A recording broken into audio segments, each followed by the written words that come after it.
윤석열 대통령이 대국민 담화를 통해 퇴진할 뜻이 없음을 분명히 했고, 한동훈 국민의힘 대표는 대통령 탄핵 외에 다른 방법이 없다며 의원들은 소신에 따라 탄핵안 표결에 참여해야 한다고 밝혔습니다.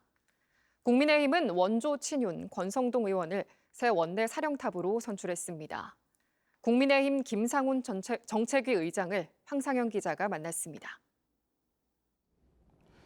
먼저 윤석열 대통령이 대국민 담화를 통해 비상계엄에 대한 입장을 밝히고 조기 퇴진 의사가 없음을 분명히 했습니다. 의장님, 어떻게 보십니까?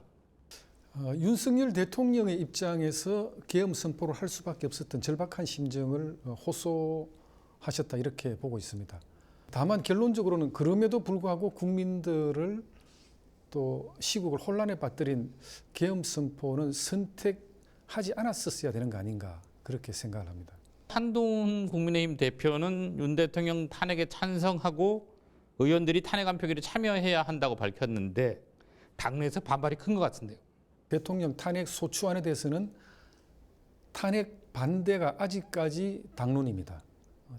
탄핵 반대의 당의 입장이 아직까지 변경이 없습니다. 그래서 오늘 권성동 원내대표가 새롭게 선출된 만큼 대통령 탄핵 소추안에 대해서는 새롭게 의원총회에서 의견을 수렴할 기회가 있다. 저는 그렇게 생각을 하고 있습니다.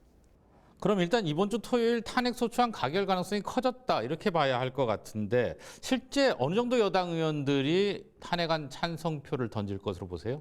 소위 말하는 친한계 의원님들의 동참 가능성도 점쳐지고 있어서 의원총회를 통해서 당론으로 결정하는 새로운 과정을 거치지 않는다면 지난주보다는 탄핵이 가결될 가능성이 더 높아졌다 이렇게 보고 있습니다. 자, 말씀하신 대로 원조 친윤으로 불리는 오선의 권성동 의원이 신임 원내 사령탑에 선출이 됐습니다. 탄핵안 표결에 어떤 영향을 미칠까 가장 큰 관심인데요. 어떻게 보십니까? 자타가 공인하는 친윤 의원이지만 그간 대통령에게도 계속 쓴소리를 해온 사람이고 또 우리 당내 의원들의 의견을 충분히 수렴하는 데 역할을 하겠다라고 밝혔기 때문에 앞으로 본회의에 상정될 탄핵 소추안 등 또 특검법안까지 포함해서 우리 의원들의 의견을 충분히 수렴하는 절차를 거치고 본인이 입장 정리를 하는 그런 방향으로 진행될 것 같습니다. 아까 당론 부결은 여전하다고 하셨는데 그러면 투표에는 참여하는 것은 어떻게 결정이 날까요? 탄핵안. 탄핵 반대하시는 의원님들 숫자는 더 많지만 결정적인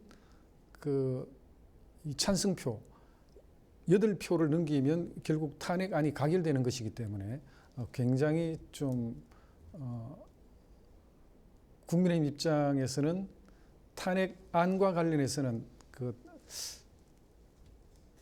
일사불란하게 가기가 쉽지 않은 상황이 아닌가 그렇게 생각하고 있습니다. 국민의힘이 탄핵 표결 이후에 개파 갈등이 더욱 격화될 것이라는 지적도 많이 나옵니다. 한 대표 체제 붕괴까지 얘기가 나오는데 어떻게 보십니까? 탄핵 소추안에 대해서 한 대표의 입장과 또 당의 여러 의원들의 의견이 상충되는 바가 크기 때문에 어떤 식으로 결론이 나든 좀 갈등 요인이 있는 건 분명합니다. 이견은 있지만 당의 갈등과 분열이 있어서는 안 된다. 그렇게 늘 저는 이제 주장을 하고 있는데 권성동 원내대표의 역할이 지금 굉장히 중요하다. 탄핵 소추안과 관련된 당론 분열이 있더라도 그것을 수습하고 또 단일 대우를 형성해 나가는데 권성동 원내대표에 대한 그 역할론 그게 우리 당 의원들이 갖고 있는 큰 기대입니다. 예. 네, 여기까지 듣겠습니다. 바쁘신데 출연해 주셔서 고맙습니다. 예, 수고하셨습니다.